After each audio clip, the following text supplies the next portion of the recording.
Hello! Hi అండి. అందరూ ఎలా ఉన్నారు? Welcome to Gautam vlogs.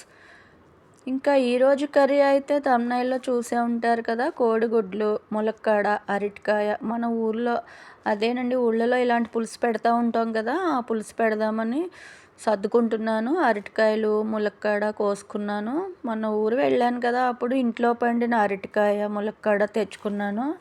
అరటికాయనైతే మేమైతే ఇలా రౌండ్‌గా ఈ స్టైల్‌లో కోసుకుంటాము. కొంతమంది ముక్కలుగా కోసుకుంటారు. మా స్టైల్ అయితే అది. దానికి కావలసిన పోపు అయితే పచ్చిమిరపకాయలు, ఒక ఎండుమిరపకాయ, మెంతులు, జీలకర్ర, ఒక ఎండుమిరపకాయ ముక్క అన్నిట్లో వేయడం అలవాటు కదా! ఇదైతే కొత్తిమీర, కరివేపాకు, ఉల్లిపాయ ముక్కలు, ఇవన్నీ పోపు వేసి ఉల్లిపాయ మగ్గాక లాస్ట్‌లో పులుసు దించేటప్పుడు కొత్తిమీర అనుకోండి. కాకపోతే అన్నీ సర్దుకున్నాను.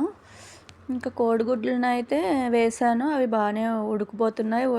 లాస్ట్‌కి వచ్చేసింది. ఇంక ఇది పూరి వేసిన కళాయి ఉంది. ఇందులోనే గుడ్లు, కూర అంతా వేపేసి వండేయచ్చు. మళ్ళీ ఇదంతా ఆయిల్ తోటి ఉంది కదా! మరి ఒక గిన్నె ఎందుకని ఈ కళాయిలోనే వండేసుకుంటున్నాము.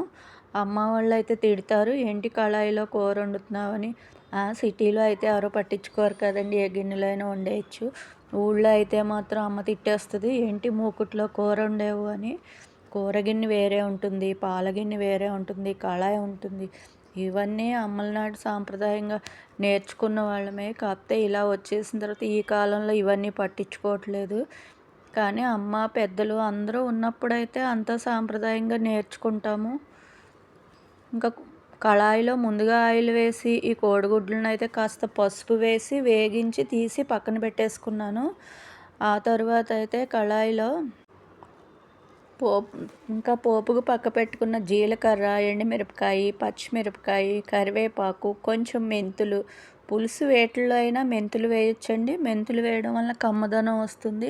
చేదు అస్సలు అనిపించదు. కొంతమంది చేదు ఉంటుందేమో అంటారు. లేదండి, కూరలో మెంతులు ఉడికి చాలా బాగుంటుంది పులుసు అయితేను. మెంతులు బాగా వేయి పోపంతా వేగిన తర్వాత ఇంకా ఉల్లిపాయ ముక్కలు వేసేసుకోవాలి. గుడ్లను అయితే దోరగానే వేపాను. ఇదివరకు అయితే ఇంకాస్త బాగా వేపేవాళ్ళము. ఇప్పుడు ఈ చదువుకున్న పిల్లలందరూ అంత అలా వేపకూడదు గుడ్లని అంటున్నారు. అందుకనే లైట్గా అటు ఇటు కలిపేసి తీసేసాను. ఇంకా ఉల్లిపాయలను కూడా దోరగా అన్నీ వేపినప్పుడు కాస్త ఉప్పు వేస్తే తొందరగా వేగుతాయి అంటారు కదా!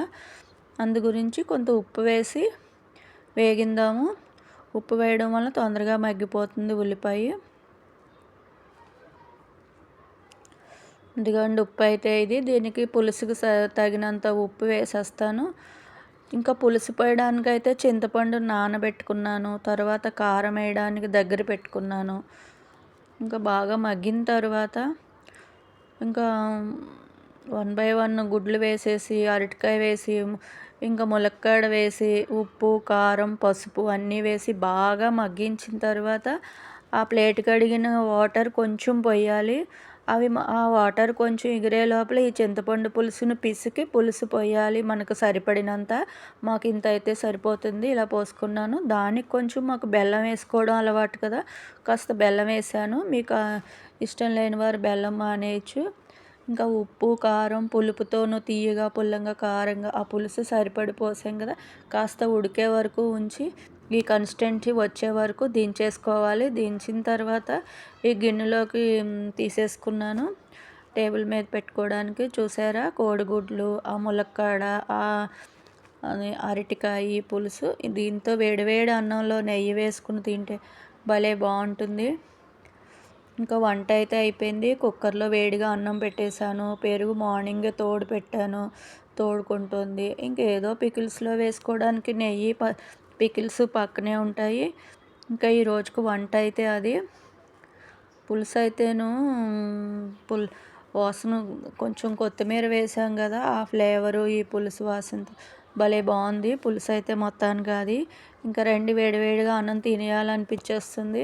వేడి అన్నంలో కొంచెం పులుసుతో, ములక్కాడతో, కోడిగుడ్డుతో ఇలా కొంచెం తింటుంటే మా మనవడు వచ్చి, నానమ్మ వీడియో తీస్తాను అని తీశాడు.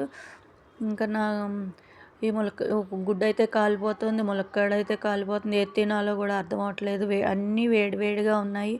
ఈ వర్షాలు పడినప్పుడు ఇలా వేడివేడిగా తింటుంటే భలే బాగుంటుంది కదా! ఇంక ఇవాళకి ఇదేనండి. షేర్ చేయండి, లైక్ చేయండి, కామెంట్ చేయండి. Thank you. బాయ్.